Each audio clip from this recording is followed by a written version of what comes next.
Imagine this is where you live. There's a cot over here, a metal sink and toilet over there. You go out in the yard every day, and then you're locked up again in this cell for years. More than 2.2 million people are locked up in American prisons right now. This is an 8 by 12-foot cell at the Eastern State Penitentiary in Philadelphia, now preserved as a monument. It's a different shape, but not much bigger than this red dot. You might be surprised to learn that in 1829, the individual prison cell was introduced as a progressive idea. The aim of incarceration was to awaken the inmate's conscience and to make him a better person. Most sentences were not longer than 2 years, and after doing their time, inmates were expected to return to normal life in society. Today, the American criminal justice system has dropped the idea of rehabilitation and expanded the use of incarceration massively. 2 years is on the low end of many sentences, and a prison record makes it nearly impossible to live normally in society, to do the ordinary things that enable us to be independent adults and good citizens, like finding a job, renting an apartment, voting, and getting an education. Winford Rembert is an artist who lives in New Haven, Connecticut. He spent 7 years in prison as a young man, and he paints about it now. This is one of his paintings.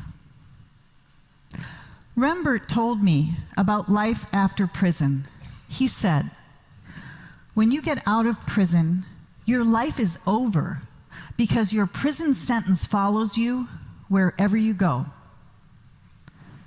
Rembert has been fighting that battle for the last 45 years. If our prison system no longer intends to rehabilitate, what purpose does it serve? As a philosopher, I've grappled with the latest theories of criminal punishment. The most popular one is based on the idea that justice has not been done until the guilty get the punishment they deserve. Justice demands retribution. A determination to hurt criminal wrongdoers promises to balance the scales of retributive justice. Yet it keeps us from thinking about why people commit crimes and who we are locking away. In prison, you're not likely to find psychologically healthy people who had been leading promising lives. Instead, you meet people who had hard lives before landing in prison. Many inmates struggle with mental illness. Others have suffered abuse and neglect as children. According to a report by the U.S. Department of Justice, over half of all prison inmates have a serious mental health disorder. Could it really be that these are the people who deserve the punishment they get? Eric Clark shot and killed a police officer. Our society demands the harshest penalties for crimes like his. He was convicted of first-degree murder and sentenced to life in prison. In 2006, the United States Supreme Court heard his appeal. Why? Because when Eric Clark pulled the trigger, it was a desperate attempt to defeat a dangerous space alien. The court acknowledged Clark's delusional schizophrenia, but affirmed his conviction and life sentence. They ruled that his psychosis was irrelevant to deciding whether he intended to kill a human being. Does Eric Clark deserve to spend his life in prison? Now consider the case of Sharon Patterson. She was caring for a 2-year-old boy who was not her son. When he wet his bed, she decided to stop giving him water in the evening. He also sometimes refused solid food, and to try to get him to eat, she decided to restrict his water during the day as well. Withholding water from a child is a dangerous thing to do, and as a result, the boy died. Sharon Patterson was convicted of criminally negligent homicide and sentenced to 10 years in prison. What I haven't told you yet is that she is intellectually disabled. She didn't understand the harm she was doing. She thought she was helping. The court recognized that she didn't grasp the danger of her actions, but it upheld her conviction on the basis that a reasonable person would have. Did Sharon Patterson deserve to go to prison? What about someone who steals to support a drug addiction? More than 2 million people are afflicted with an opioid disorder in the United States today. But addiction does not mitigate punishment for any crime. Or consider the thousands of people, and Eric Clark is one of them, sentenced to life in prison for crimes they committed as juveniles. Studies show that childhood abuse and neglect increase criminal delinquency by at least 40%. That truth, however, mitigates neither guilt nor punishment. How do we make ethical sense of these legal results? Do we have any reason for confidence that moral retribution fits the law? Well, you might be thinking that the American criminal justice system does not now deliver just desserts, but it could if we were to roll back the sentences of teenagers and people afflicted with mental illness or addiction, and those who are intellectually disabled. So you might think that if we were to punish less and more selectively, we still have a chance to achieve retributive justice. But some disturbing facts would remain. American prisons are filled with people who are poor. Data indicate that incarcerated people across all race and ethnicity groups earned about 40% less before going to prison than their non-incarcerated peers. They are also disproportionately people who have been subjected to racial harassment and discrimination. But poverty and racial subordination are not factors that mitigate a criminal offender's just desserts. So maybe there's a voice in your head that says, hold on, criminal justice is about individual responsibility.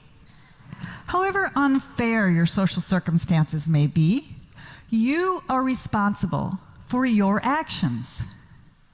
When a person commits a crime, even if that person is desperately poor, traumatized, addicted, or mentally ill, we owe it to the victim and to law-abiding citizens to remove that person from society and to mark him as bad. Damaged, perhaps, but bad nonetheless. It is this seemingly natural conclusion that the criminal offender is a bad person that ignites our interest in retribution. It inflames our anger, hatred, and desire to punish. And we may even congratulate ourselves for having this reaction. Now, think of someone you know who either committed a crime or was on the edge of serious trouble.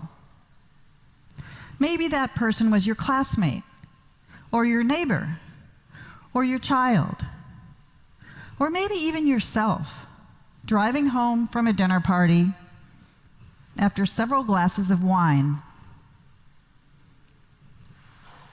Did that person go to prison? If not, what if they had? Wow, that would have been awful. She made a mistake, but she's not a bad person, and she doesn't deserve to be treated like a criminal. So here's what I think. Our admiration for criminal punishment isn't really about giving anyone what they deserve. It's about removing some people from society, whether or not they get what they deserve. We don't feel responsible for their problems, and we don't value their membership in society. So we lock them away in warehouses designed for people. We are warehousing mental illness, addiction, abuse, and deprivation. We are twisting our collective failures into a righteous condemnation of people whose lives we deem to be expendable. We don't acknowledge our collective injustice. We're more comfortable with the thought that the people we banish from society deserve their fate. But what if we were more honest with ourselves? And what if we were to discard the idea of retribution from our notion of justice? Well, we would be faced with a choice about whether to support democracy's promise to treat all of its members as equal persons with the same basic rights, liberties, and opportunities. We would be free to consider the full impact of crime and punishment, to count the human cost not only to the victim, but also to the defendant. We could decide to lock people up only as a last resort, when public safety truly requires it. We could be sure to treat all people with dignity, even when they've committed crimes. And we could work together to address our collective failures to deliver health care, equal education, and socioeconomic justice. It is for us, the free, to dedicate ourselves to this work. And it is entirely fitting and proper that we should do this, so that we might bring forth a nation dedicated to the proposition that all people are created equal.